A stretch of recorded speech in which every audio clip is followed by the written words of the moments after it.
the neck. So muscles of mastication are the masseter, which is right here, elevates mandible to close jaw, protrudes mandible, and the temporalis, which is right here, elevates mandible to close jaw, protrudes mandible. Muscles of the neck is the this is called the sternocleidomastoid. Flexion of the neck forward. Generally against resistance, rotates head towards shoulder to opposite side. Muscles of the abdominal wall. We have the rectus abdominis, which is right here. Flexes and rotates the trunk, increases intra-abdominal pressure during forced expiration.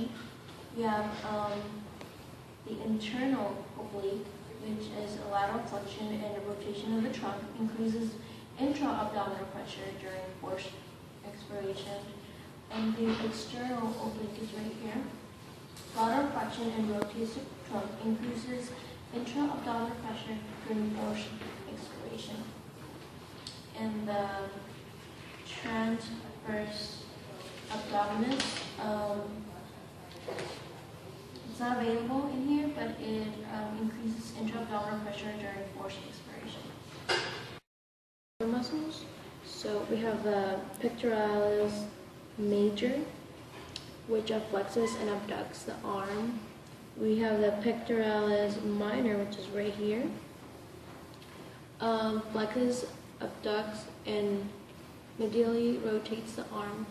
And we have the serratus anterior, which is right here. It protracts the scapula and rotates the scapula superiorly, holds scapula against the thoracic wall. Show you the posterior shoulder muscles, which is superficial and deep. You have the trapezius, which retracts, elevates, abducts, rotates, and stabilizes the scapula. We have the latissimus dorsi, which extends, abducts, and medially rotates the arm, same as teres minor. We have the rhomboids, which are right here. The rhomboids retract, abduct, and stabilize the scapula. We have the deltoid, which is right there. Abducts,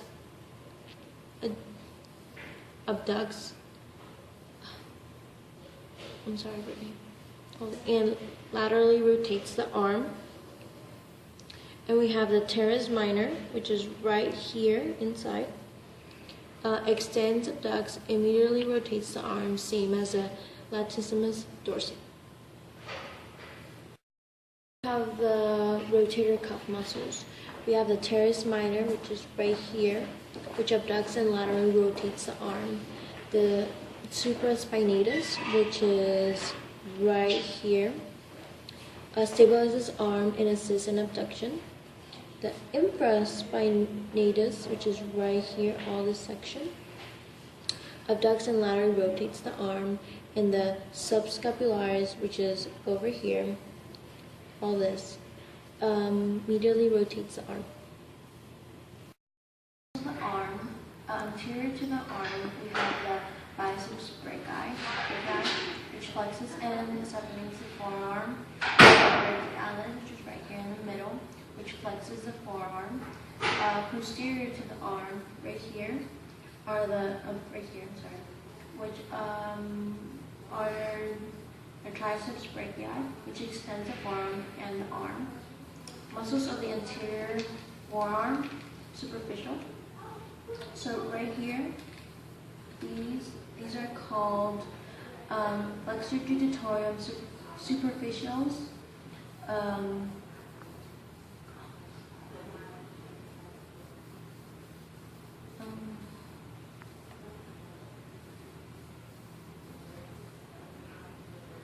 Which flexes the wrist and fingers.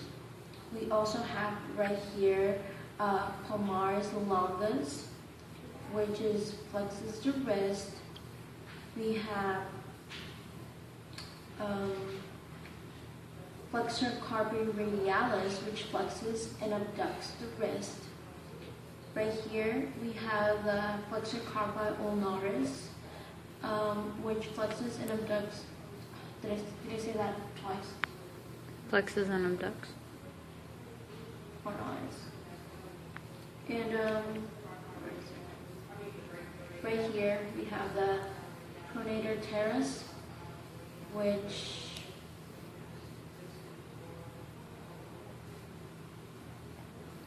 pronates forearm and flexes the elbow. Good. Muscles of the anterior forearm deep. We have anterior forearm intermediate right here. It's the flexor digitorum superficial, which flexes the wrist and the fingers. We have the the anterior forearm, which is the deep. Flexor digitorum profundus, which is right here. Flexes the wrist and fingers.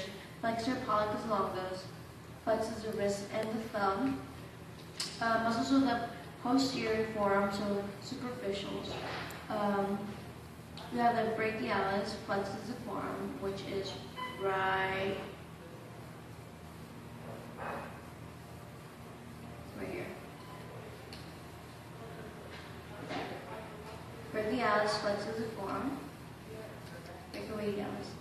Right here, it's the extensor carpi radius longus, which extends and abducts the wrist.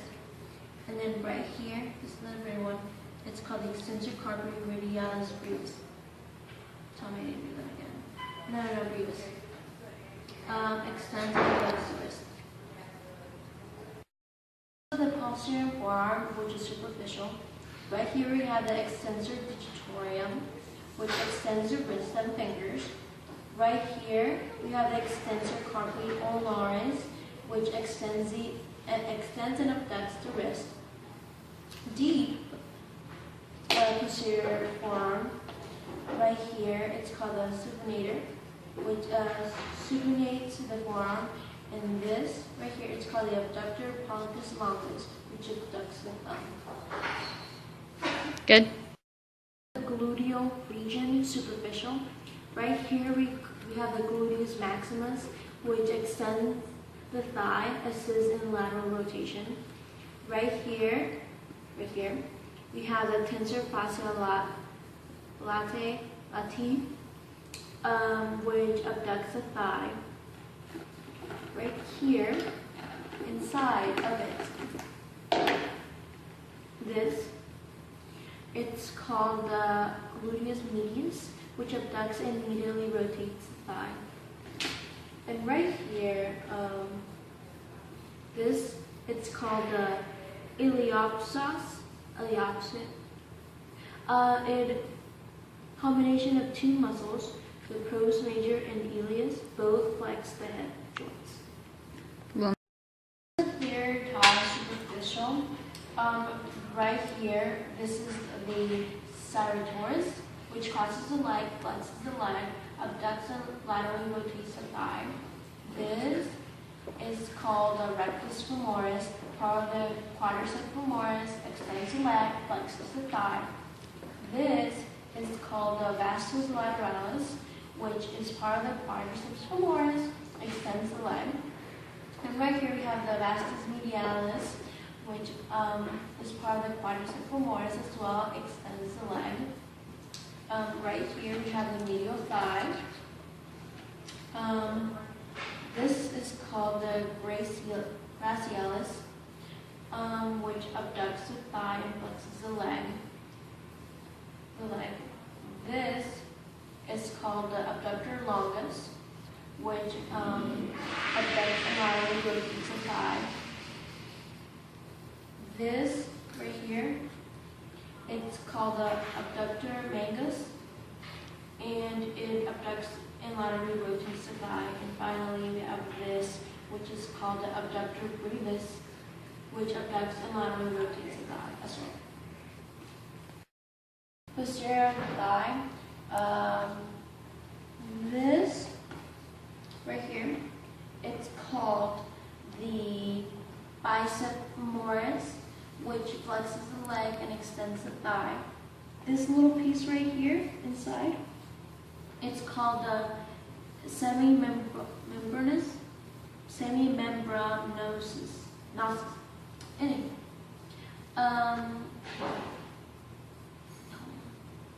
It flexes the leg and extends the thigh. And finally, right here, we have the semitendinosus, which flexes the leg and extends the eye. Anterior to the leg, right here, this long portion is called the tibialis anterior, which dorsiflexes and inverts the foot.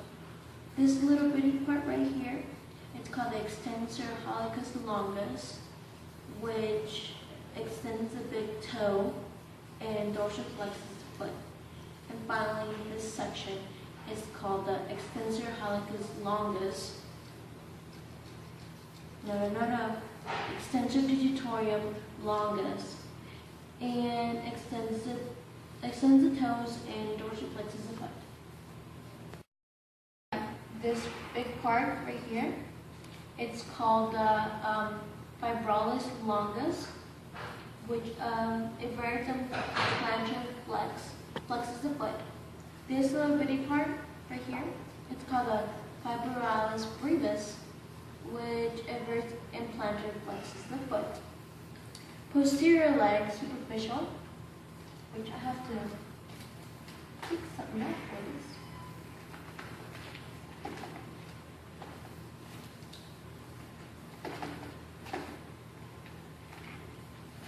Technical difficulties.